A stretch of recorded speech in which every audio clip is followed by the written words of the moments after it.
too. So please join me in welcoming Dr. Custers. Great, thank you. We got the message that the meeting is recorded, so that is going well as well. First of all, thank you for this opportunity. I indeed want to share some of the recent work that I did with you today, and that will indeed be on representations about actions and outcomes, so how these representations are formed and what the consequences of these representations are. And this talk is a condensed and updated form of the presidential address that I did a while back at the SSM conference. And this address will also be published anytime now. It should be out in Motivation Science if you want to read up on the details of some of the stuff that I will be talking about. Okay, so thank you also SSM for supporting this. I think it's not an exclusive SSM endeavor, but at least they managed to facilitate this wonderful initiative. Before I start talking about my research, I also want to mention my collaborators. Trying to see now if I can, yes, move my screen. Yes. So the work that I will be talking about is mainly the result of the work of two PhD students, Dan Sun and Mittel Dogge, but it is also a joint collaboration with people in the Goal Lab, most notably Henk Aerts, Hans Mariën, and Baptiste Liefhoge, but there were also others involved in running the studies and writing the papers. But this is indeed the backbone of our team. Okay, sorting out my controls. But yeah, let's start talking about actions and outcomes. So I would argue, and I've been arguing for a while, of course, that human behavior is indeed a goal-directed endeavor. And you cannot attain goals if you don't know what to do. Right? So if you have to attain a goal, you have to select means, the proper actions to attain the desired outcome in some way. So that could be through deliberative choice, but it could also you could also think of goal-directed systems. In whatever shape or form, they need to select the proper means in order to obtain the outcome. Right? So in social psychology, we often see this goal setting as a fairly explicit deliberative process where you indeed weigh the pros and cons of doing something. So it could be the fit of the mean, it could be the value of engaging in a particular action, could also be the effort associated, the costs of the mean. By taking all these things into account, you may make a choice to pursue a particular action or to engage in a particular action to pursue a specific goal. But some people like John Barsh have pointed out that if you do this a lot, and we're talking about habitual goal pursuits, so goals that we try to achieve every day, such as getting coffee or going to the university, it might be the case that a lot of these decision processes may not be necessary anymore, because we can already rely on mental representations that we have constructed, and therefore the selection of means may operate in a fairly automatic manner. So this is an example of such a possible cognitive structure. So drawing on the work of A.J. Kruglanski, Jan Fischbach, and others. So the work on goal systems theory. You can assume that indeed goals and sub-goals and means become associated in structures like this. And that as a consequence, having a goal in mind might already activate or prime, or at least make accessible the associated means. So you could say this is an example of a mental representation that that we can rely on without having to go through all these deliberative processes. And these structures may also underlie forms of more automatic behaviors. So a question that I have become interested in is how are these cognitive structures formed before starting to talk about the outcomes of these structures. And one candidate is of course, a repeated pairing of actions and outcomes. So over a lifetime, you engage in actions and you observe the consequences. And such repeated pairing could create associations between particular actions and particular outcomes in the environment. But of course, there's also knowledge about the world you can rely on. You can figure out that if you want a drink, that you can go to a supermarket to buy a drink, that you know this because you know how the world works. You can also rely on problem solving to, in a novel situation, figure out how to get to the goal state. But you can also rely on communicated knowledge. If somebody tells you that there's a particular good coffee bar in town, you can actually go there and achieve your goal of having a good coffee without having any experience in the past with that particular coffee bar, right? So many ways in which you can construct these structures. But what are the consequences then? So once we have these structures in mind, right? So we can rely on the representations of actions and outcomes and their associations. You can think about what are the consequences. And we know from idiomotor theory that perhaps just thinking of outcomes of actions may trigger the actions themselves. So William James already said that ideation triggers action to a certain extent. So every representation of a movement awakens to some degree the actual movement, which is its object. So later, scholars have argued that it's that when we try to indeed think of actions, it's mainly the perceptual consequences that we're thinking of, right? We're thinking of what it feels like to pick up a cup, and we can do that without necessarily knowing how we achieve this feat, right? It's more that we will the outcome of lifting a cup into being. And we are able to recruit the exact motor programs that make this outcome happen, but we cannot really introspect on this. And this, I think, is a central idea also in the theory of event coding, which is a contemporary theory on idiomotor action. That was mainly indeed constructed to explain how can people even achieve the most simple goals if they do not have knowledge that they can draw on about how their body produces certain movements. Right? So the idea is, of course, through a lot of Hebbian learning, activating random motor programs, they become associated with the outcomes. And at some point, we can start to control, produce outcomes just by thinking of them, and they can activate the associated programs, the action patterns that produce the outcome without necessarily being able to introspect on those. Right? So that is a theory that tries to explain goal-directed behavior, I would say, at the simplest level. And I've always regarded that as a possible explanation for automatic goal pursuit. Indeed, thinking of a goal might indeed, to a certain extent, trigger the associated actions.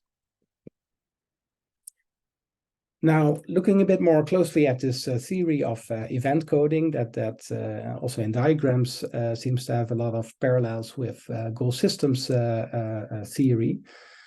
You can say that this is a very mechanistic theory about goal-directed behavior. And this is also something that was made explicit by Bernard Hommel. So he said that explaining goal-directed behavior or that it attempts to explain goal-directed behavior without assuming any overhead, as common in many philosophically colored approaches, where representing a goal might imply having some understanding of the goal or some conscious awareness of it. Right? So it tries to come up with a mechanistic theory in which just the representation of an outcome, right, the consequences of an action, can trigger action. And the idea is that this indeed works through these associations or the common codes that are shared by sensory systems and motor systems.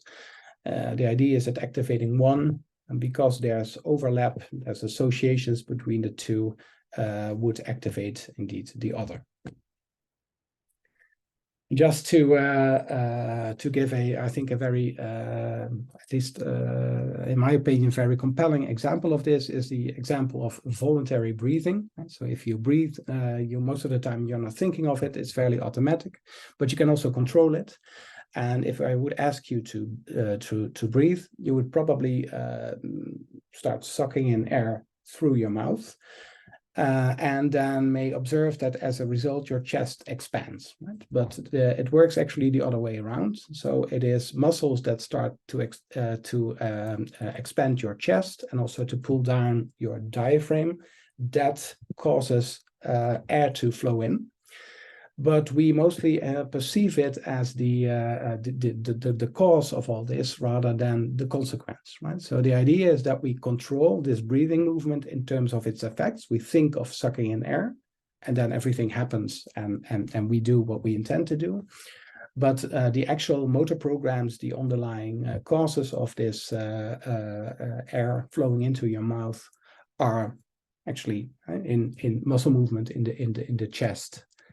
So this is interesting, an interesting example that hopefully makes clear that we quite often only think in terms of effects and produce them without having any knowledge about the underlying mechanisms that produce the actions. Okay, so having worked for a long time on basically the effective side on automatic processes in goal pursuit, I have become now more interested in indeed this action side. So how do people recruit indeed the proper actions? And when we started working on this, I think about 10 years back now, we were mainly trying to see if we could get a very reliable, replicable paradigm to study automatic goal pursuit, and therefore we actually drew on the literature on idiomotor action, trying to see, well, could this be a paradigm in which we can investigate automatic goal pursuit, perhaps eventually also study effective processes there. But our first step was trying to replicate the experiments of Elsner and Hommel that started actually the field and introduced the tasks that are still used today, perhaps sometimes in slightly different forms. But in general, the research on idiomotor action, a lot of the literature uses the following paradigm. That is a paradigm where you have a learning phase. So people learn to control outcomes, in this case, 2 buttons, left, right, and high or low tones. And the participant learns that by pressing the buttons, they can cause the tones. And there's always, well, in most experiments, there's a 100% contingency. So left is always low and right is always a high tone. So after participants have learned this and did this for like hundreds of times, they enroll in a test phase in which participants are either instructed to make free choices, so randomly press left and right again, basically at will, but they are primed with the previous outcomes of their actions. And the prediction is, of course, that if they're primed with the outcome that was previously caused by that action, participants would be more likely to recruit that action. So you could say that the outcome would, to a certain extent, already prime the action, and therefore people would be more inclined to select that action. Then there's also the forced choice version of the task, in which it is investigated whether flipping basically the mappings would lead to incompatibility effects. So the idea is that after the free choice learning phase, participants are either put in a condition where they have to react to the previous outcomes with the actions that cause them in the learning phase, or with the opposite actions, which should be more difficult if people have learned something. Right, so I'm going to focus on the free choice task and present a couple of experiments that we did that revealed, at least to me, surprising results, and that became the basis for later projects that we did.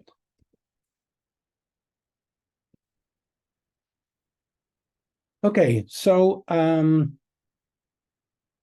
yeah, we started with this with replicating this experiment by Elsner and Hommel, and they used indeed the learning and the test phase that I just described, and what they obtained as a result is that priming of the previous outcomes in this free choice test phase produced a 60% consistent response pattern, right? So people were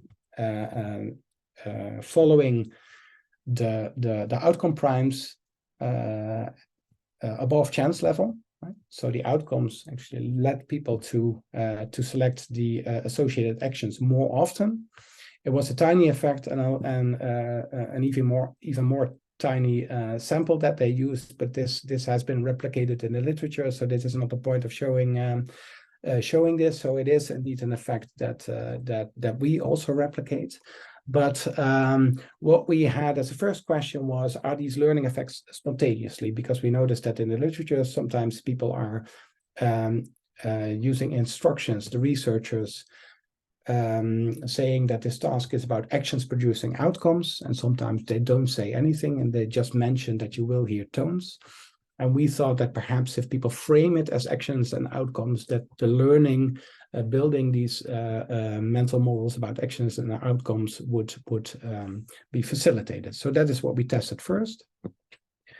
And what we found is that in both conditions, so we had a no instructions and a explicit action outcome instruction condition.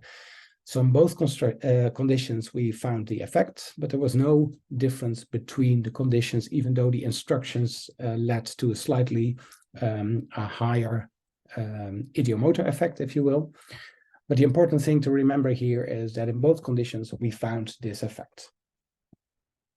But interestingly, when we looked at the individual data points, we saw the following pattern, and that is somewhat disturbing, because I would say that normally, if you expect these priming effects, that the outcome would trigger the associated responses. I would expect an even effect for all participants, so that everybody's helped a little bit by the primes. But what we see here is that in both conditions, no instruction and instruction, you have participants that are almost fully responding according to the actions suggested by the outcome primes. Right? So this could mean two things. So first of all, the priming effects are for some participants so strong that free will is totally overruled, and they're simply a slave to indeed the primes, right? Whereas some participants are seemingly unaffected by them. And then also in both conditions, you have one participant who is showing exactly the opposite effect, which is also interesting. So you could interpret this as an automatic priming effect on behavior, but we thought that an alternative explanation would be more likely, and that is that the effect is driven by rules that people inferred in the learning phase quite spontaneously. And that the knowledge is more of a propositional format, saying that if I press this particular key, that outcome will occur. And if people would have such explicit knowledge, it would not be a surprise that the free choice task will be affected by this knowledge, because it is a free choice task and people get to do whatever they want, right? So it's not a task that is designed to measure automatic responses. So is there any evidence that people indeed obtain these explicit representations in the learning phase? I would say yes, there is, because in our experiments, all participants could report the learned rule after the learning phase. So for hundreds of trials, they pressed 2 buttons and they observed outcomes. And after that, they were perfectly able to tell us which outcome was produced by which action. And surprisingly, looking back, rereading the original Elsner and Hummel paper, in their experiments, participants were also able to mention this, right? So even though there's this extensive learning phase where it is actually assumed that associations between actions and outcomes are forged as a byproduct, perhaps you also get the explicit knowledge for free. And our hypothesis is that this is probably driving the effects, at least in this task. So to test this assumption, we came up with the following experiment. So we thought, well, why would participants, even when they had this explicit knowledge, use this knowledge in the test phase, right? So they were instructed to make 3 choices, but apparently some of them chose to go with the primed outcomes and lock on to the primed stimuli executing the action that was associated with it in a really perfect fashion. So we thought, well, this is not so surprising because random behavior or free choice is really hard, right? If you want to be independent and you have to think every trial, well, I have to make a free choice what to do next. It can be quite tedious. It can be hard to try to be random. And we thought, well, perhaps people just simplify the task by deciding to go with indeed the primes that they encounter in this task. And regarding, or depending on your definition of free choice, that could also be a viable strategy or an allowed strategy in the experiment. So in this particular experiment, we said, well, what if we then leave out the learning phase completely, right? So if participants didn't learn anything, but they still see primes, that were in the previous experiments, they were the outcome primes, but in this experiment, since there was no learning, they would just be two random primes or two different primes occurring in a free choice task. Would this also lead to this extreme rule following behavior? So we did an online experiment with lights as primes and then observed the following pattern. So in this case, there's no real consistent response because they didn't learn a particular rule. So you could actually regard this graph as that participants high up here, who had a consistency of 1, they were fully locking onto one specific rule. So saying they saw a red light and they always pressed left, and for a green light they pressed right. And these participants down here actually did exactly the opposite. So they used the other possible action outcome mapping.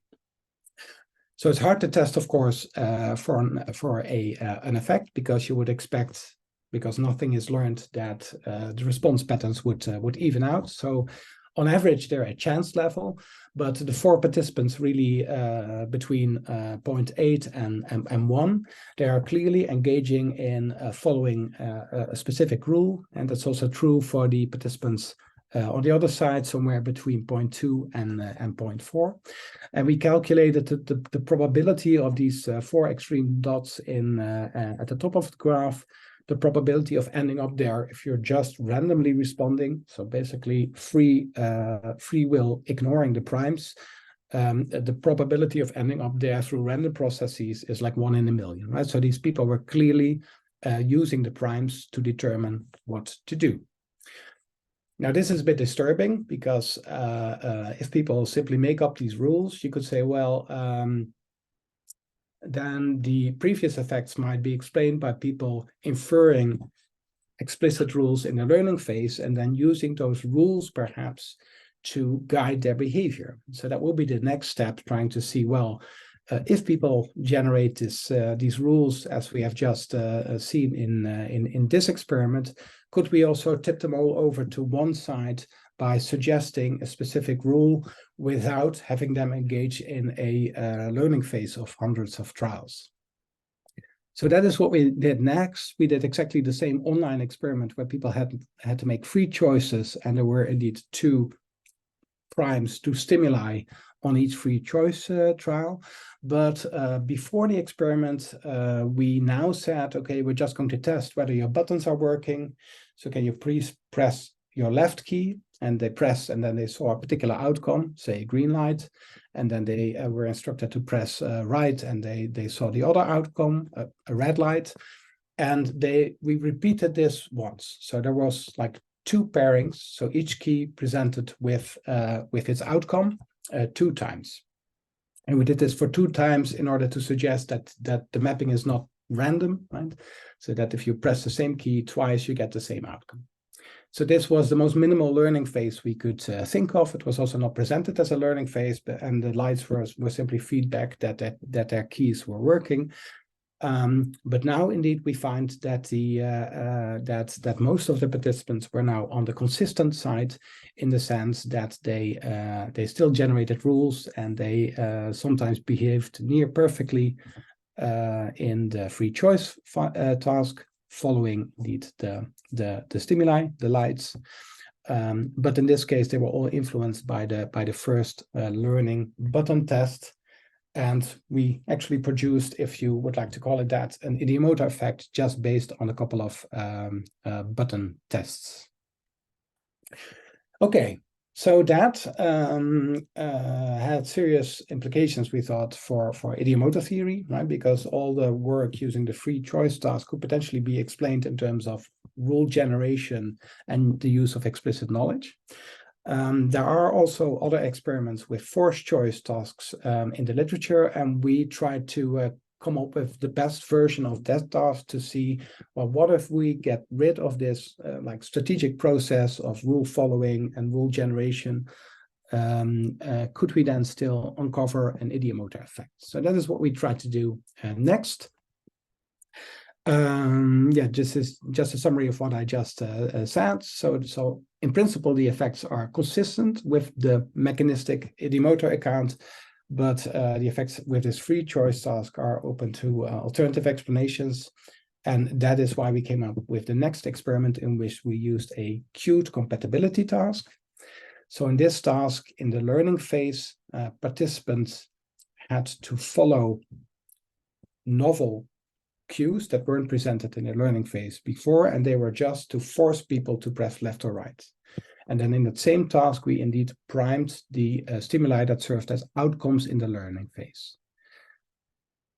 Right, so participants were instructed what to do. There was no forced choice anymore, and in principle, the primes were irrelevant to the task. And the question is, are they still influencing behavior, in the sense that you get this compatibility effect, that if participants have to press left, and they are primed with the outcome that is compatible with that action, well, they should be faster than an incompatible trial in which they were primed with the outcome of the opposite response. Okay, so I hope that this is clear. We did a lot of experiments with this task, but actually failed to find an ideomotor effect. So no evidence for indeed this priming of outcomes by actions if you really control for all these strategic processes. There was only one moderator that we found to be working, and that was if we also present outcomes in the test phase. So in the test phase, of course, participants were responding to cues, and they were primed before they responded, but usually you're testing under extinction. So people learn a relation between an action and an outcome in the learning phase, but in the test phase, typically the actions don't produce outcomes anymore, for good reasons, because if you also present them in the test phase, then you can never be sure that the learning happened in the learning phase. They could also be learning during the test task as well. Right? So that could be an explanation that no action outcome associations were formed that could be transferred to the test phase, but that participants actually picked up the associations driving this effect in the test phase itself. I'll come back to that later, but that inspired a next experiment in which we tried to come up with a task in which people could learn the relations between actions and outcomes, and we could also test for ideomotor effects in one and the same task. So it was a very simple task for participants in the sense that they had to press their left key when a light was lit up at the left of the screen, and right when it lit up at the right of the screen. Right? So that's very easy. But then once participants responded, there was an outcome presented in the middle of the screen. So in this case, if they pressed right, there was a red light. If they pressed left, there was a green light.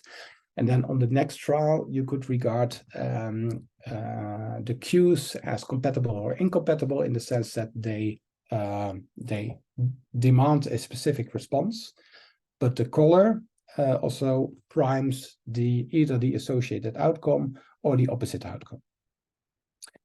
So this was a task that we used with blocks of 20 trials, and we kept switching actually randomly the mappings between actions and outcomes between blocks.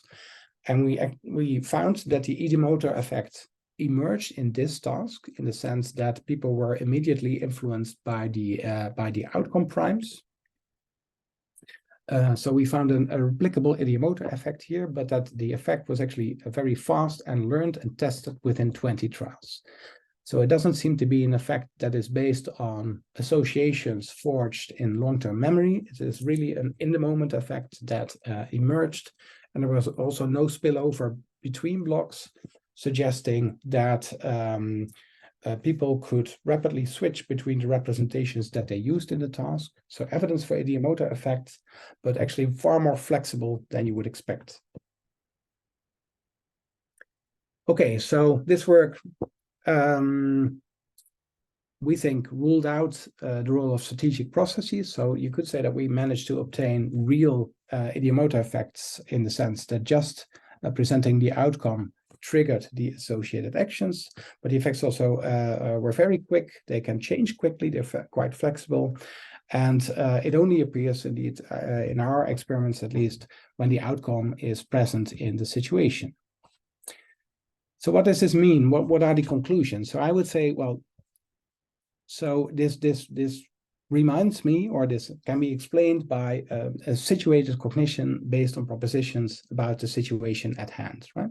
So it seems to be the case that people simply construct a action outcome model based on the situation and are then able to use it in guiding their responses. And this is a very automatic effect. It's also very fast. It's also very flexible. What should also, I think, be mentioned is that this doesn't necessarily mean that ideomotor theory is wrong. And if you remember the cases that I discussed, where, for example, the breathing example, in which those relations might be learned over a lifetime, where you map unknown motor programs on a certain outcome. That may still happen, and that may be long-term learning where associations are forged through Hebbian learning. But in all the outcomes, action outcomes experiments that I described, which includes most of the ideomotor literature out there, it is not the case that people have to learn to map a motor program on a external outcome, right? So Roland Pfister pointed out, I think, in a very important psych review paper, that in typical ideomotor experiments, people already have acquired the motor programs, actually the mappings that are necessary to do the task, right? So if they have to press a button, they already know how to do this. And if they perceive an outcome, the tone, they don't necessarily have to link the motor programs of the pressing behavior to the outcomes. They can simply reason that the button press leads to the outcome, right? So, so if you would draw conclusions from that, you would say, well, perhaps in these tasks, this Hebbian learning over many trials is not really necessary. People simply can construct models to do this task. And indeed, we find that these models seem to be driving these ideomotor effects. And since they are very fast and situated, you could say that there's also a link, perhaps, with the notion of affordances by Gibson, in the sense that we may perceive the situation in terms of action-outcome relations, right? That in a particular situation, you are very good at coming up with a model that applies in the situation in which you are in, and thinking of an outcome in that situation may very rapidly and perhaps automatically trigger the action that produces the outcome in the situation. So you could say that these action-outcome relations are perhaps more or better understood in terms of affordances for goal-directed behavior in the situation. And these findings also map on Goliath or are compatible with Goliath theory by Bernard Hommel, in which he indeed says that these ideomotor effects might be flexible, dependent on needs, and situated, but he still maintains that this is a mechanistic theory. And that is where I think I may differ in terms of the mechanism that I think that is involved. because this mechanistic account may not be the best way to approach it. You could say, well, people infer causal rules, construct causal models, and that may indeed drive these effects. Okay, so looking at the time, I'm going to work toward my conclusion.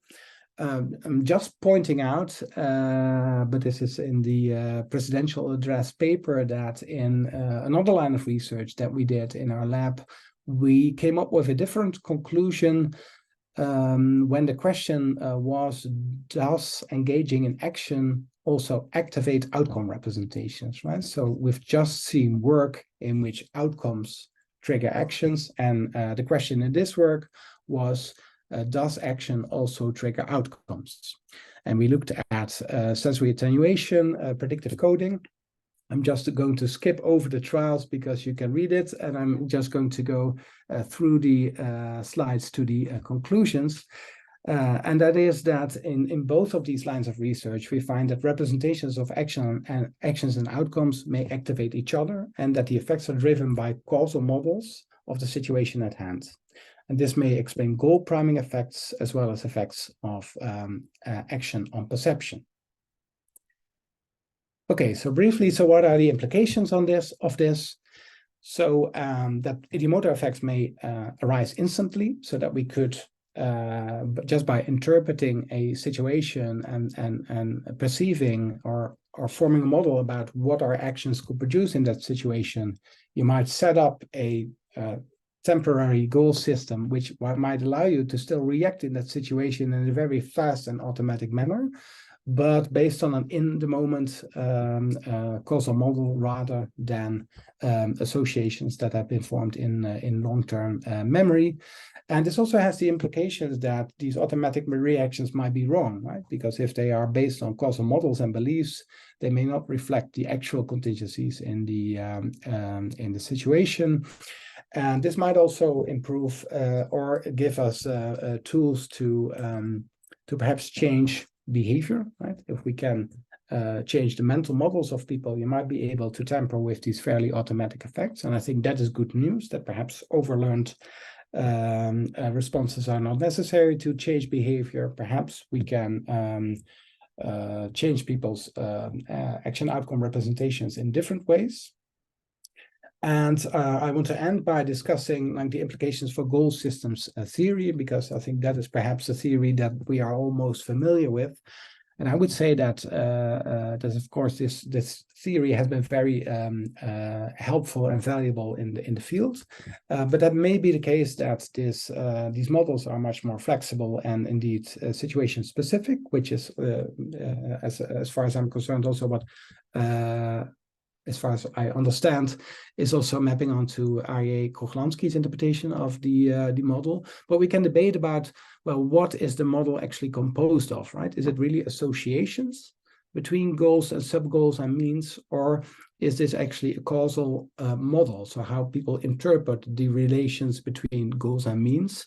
And you could even go one step further and say many aspects of the goal systems theory pertain to how goals work in the real world, right? But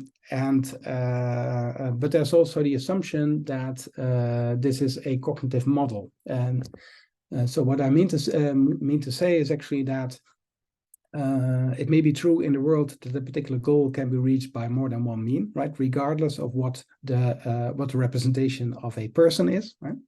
So you could say to some extent the theory depicts how goals and means work, right? But if it is a cognitive model, we might have to think more closely about what do we mean by associations between actions and outcomes? How are they learned? How are they constructed? Or is the model just a way to describe causal knowledge that people have about the world? And already to also promote the SSM conference, upcoming conference in San Francisco, there will be a roundtable discussion about goal systems theory that should be interesting with A.A. Koglansky, Ayelet Fischbach, myself, and Catherine Kopets as a fourth person, where we will debate these issues. I would like to leave it at that because I think I'm already slightly over time. So I'm going to give the presentation back to the host. Thank you. Thank you very much, Ruud, for this very interesting presentation.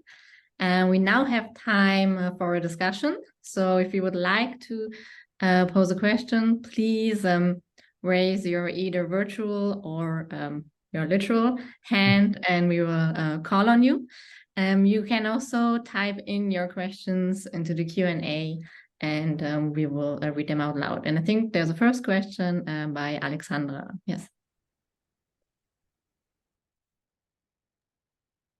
Okay, I'm unmuted now. Thank you very much. I really enjoyed the talk. I have multiple questions, but I will start with just one. And it was from your summary slide, and it was a question that came up for me several times, namely, what is being primed in your experiment isn't really clear to me. Do you think you're priming the knowledge about a rule, for instance? Is it the proposition, in a way, this knowledge representation that you prime? And if that's the case, you still have to assume that this knowledge then activates some kind of motor program in your experiments, right? So is that a cascade that you're assuming? Otherwise, it's not clear to me how you explain the actual behaviors.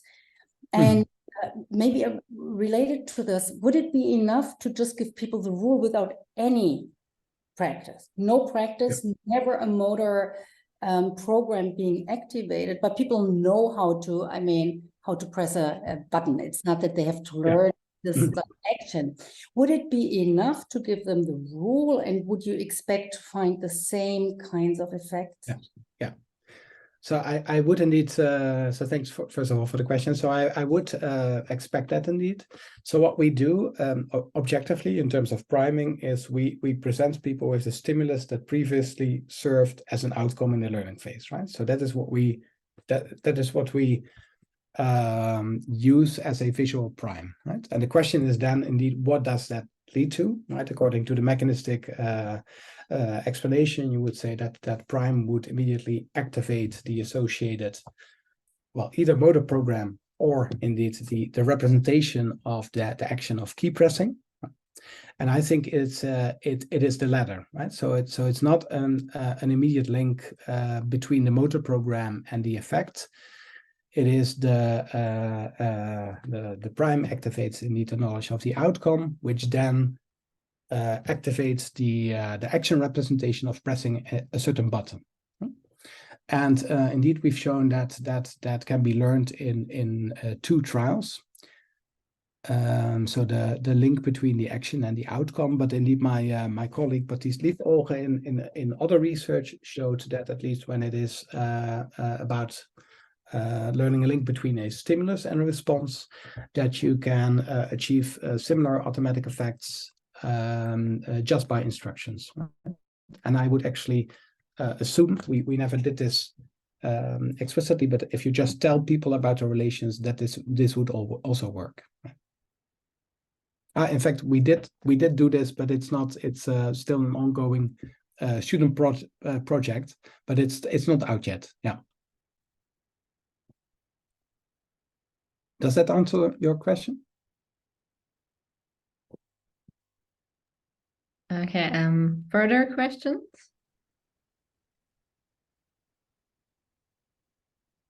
Yeah, Sebastian.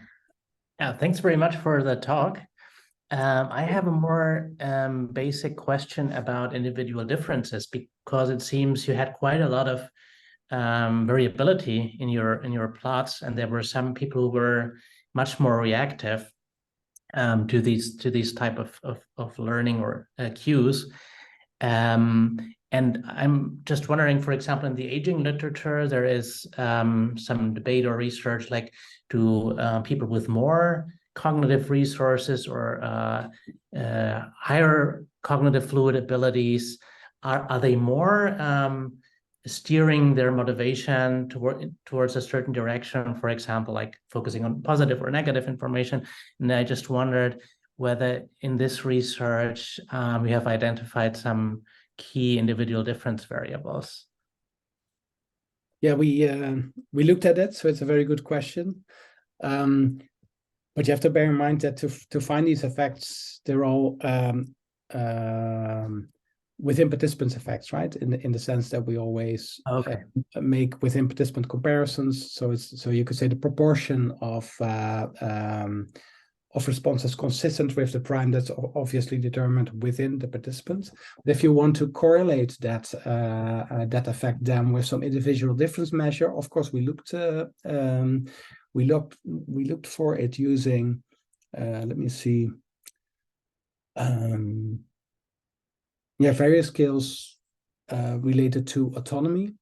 But my guess is that if you really want to find out what drives these differences, that you would need much bigger samples.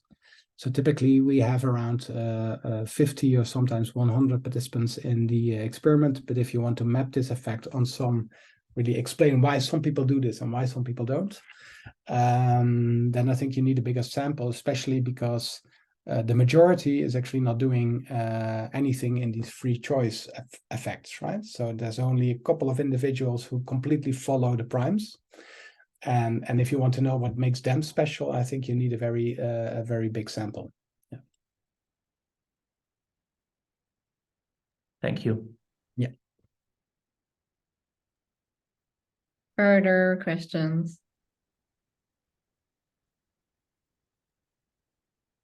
I mean, I do have one, if I may, related to the previous question. I'm not sure if I missed it, but have you considered asking them why they didn't behave that way? Yes, yeah, but only after the first experiment, because we didn't expect this effect to arise.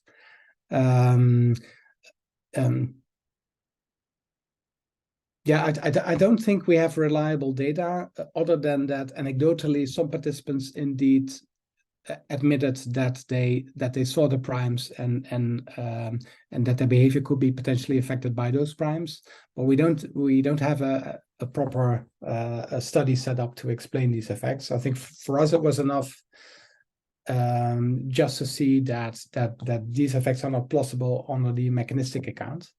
But yeah, definitely, I think that we, especially when we study how people form these models, right? So these are all very simple experiments in which there's a clear rule and people can either follow or cannot follow it, right?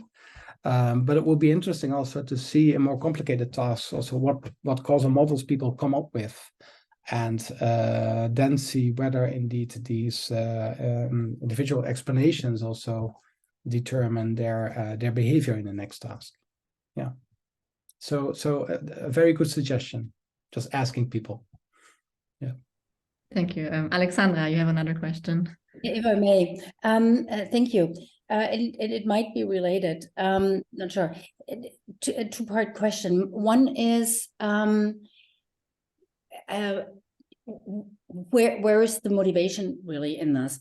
In a way, people, if motivation is wanting a certain outcome, then, I mean, I have tons of rules in my head about which actions lead to which outcomes, but I only engage in the actions, I would assume, if I actually want to bring about a specific outcome. So I'm primed with all sorts of things all day long without engaging automatically in behaviors that are primed. Instead, I would assume I select those, maybe not consciously, that's not what I'm saying, but I select those that are probably more related to what I want to achieve or try to achieve. So I'm wondering whether you totally get rid of motivation in a way in your model by saying we actually don't need that. The only thing we need are rules. And if in a situation where there are not many behavioral options, that's what we use. We use rules or counter rules, but it's still be a rule orientation. And the related second part of the question is, do you then think, and I know that you've worked on habits also and thought a lot about habits, would you then say that habits could be conceptualized as as rule learning, basically instantaneous habit formation without the usual assumption that habits need to go through this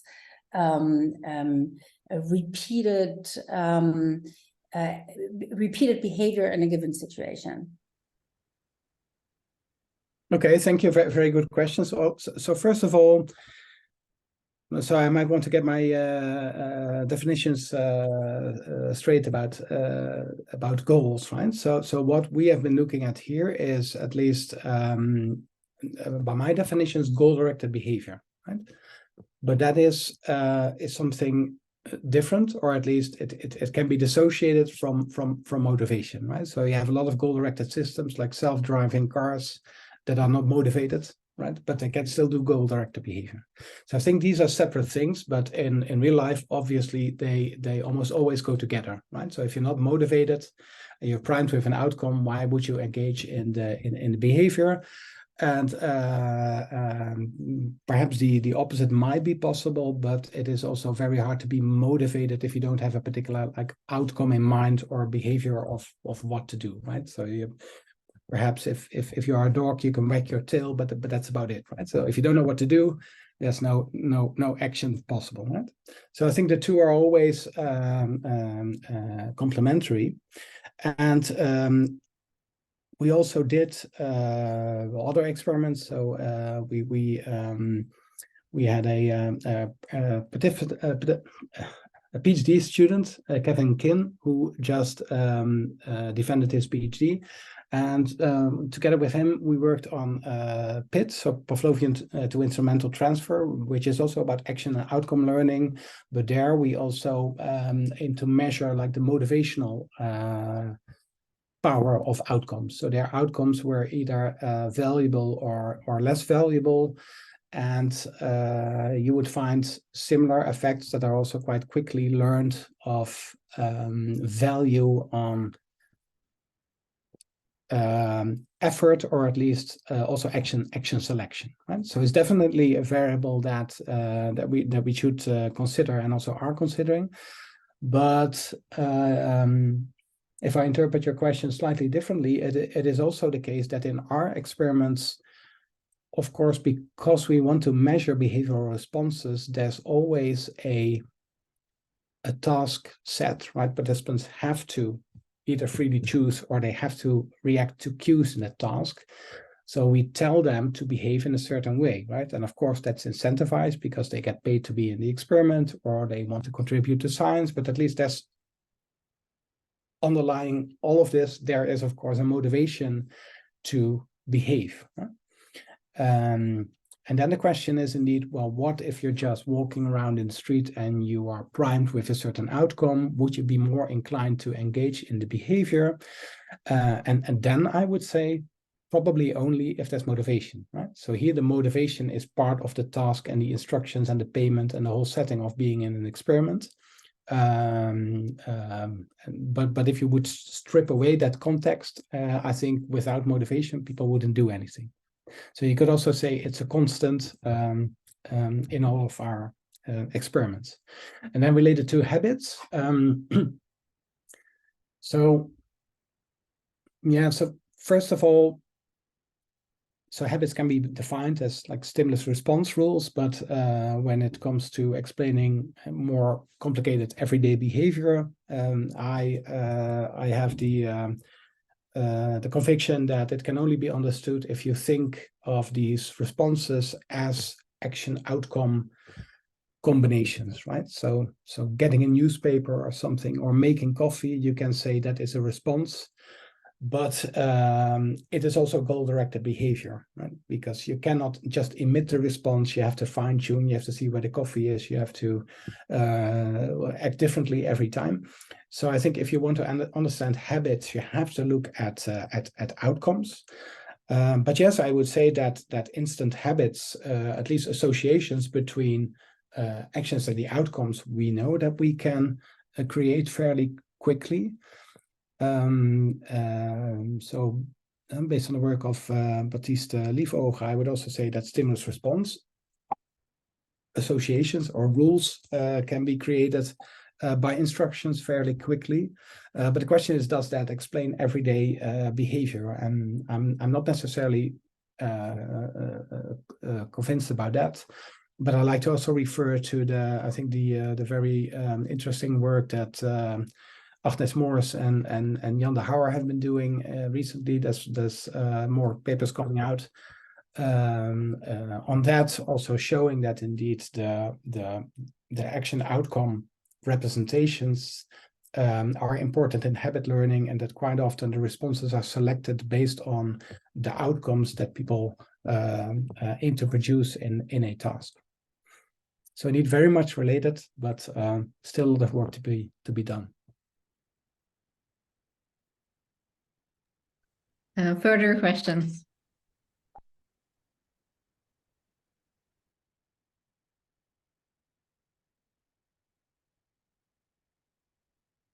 Colleen, yeah. Yeah, could we go back to the slide with that one participant performing very, very strangely? That's not a rhetoric question. Let me see. Yes, I can. Apparently, I'm moving. Okay, I have to go through the slides just because my screen is set up in that way. So it will be this Yes. slide probably. Yes. Yeah. Can you speak a little bit more to what you think is happening there? Do you think it's I might have missed it? Isn't it an outlier, or they're not performing the test correctly, or you think they're doing something strategically different? Yes, that's a good question. Yeah, so they're definitely statistically they're an outlier, right? But I think they're an outlier for a particular reason, and that is, like, most participants are in the middle, so they just follow the instructions of free choice, right? So they just respond based on whatever comes to mind on a particular trial. But indeed, the people at the top, they are using the rule that was learned. So they respond to the outcomes with the action that produced it in the learning phase. And now this one participant, you could say, well, perhaps this participant just misremembered the rule and still thought, okay, this is a tedious task. I cannot make a free choice on every trial. So I'm just going to go with what I think I learned in the learning phase. And then this person got it wrong and does exactly the opposite.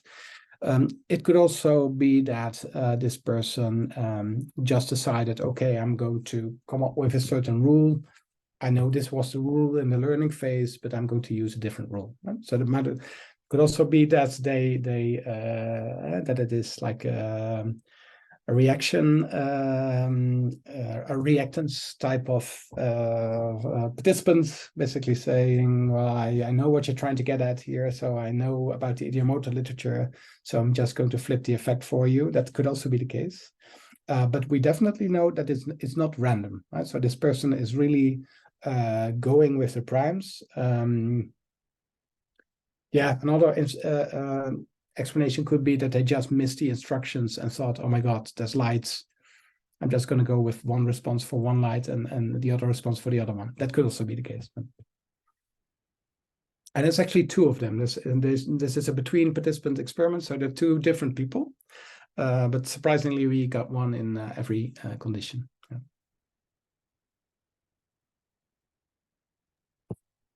Okay, I think it looks like we're at the end of our time.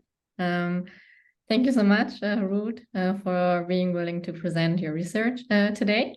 And thank you very much, everybody, for being here. We are very much looking forward to our next talk, which we will be announcing soon on our website and on all of the information channels. Have a great evening, morning, noon, wherever you are. And we hope to be seeing you soon. Thanks for organizing this, and thanks for listening.